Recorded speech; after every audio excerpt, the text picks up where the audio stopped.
this video guys is maghatag og 5 steps or tips para sa pagluto sa beans. Unsaon na to o unsay mga pamaagi. So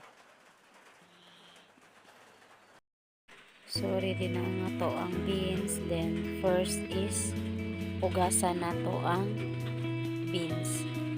So magkuha lang ta og tubig og ato ra siyang ituslog. Second is limpyuhan na to, pangitaon na to ang both side niya o kuhaon ni kani. Tayo siyang balion o para makuha ni. So dala.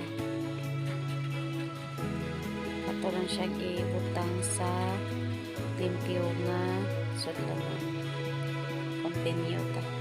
Then third is magkuha ko og blade. So pwede ra dai bisag unsa ra ang gamiton guys. So sa ako arang guys is blade ang akong gikuha kay para madali.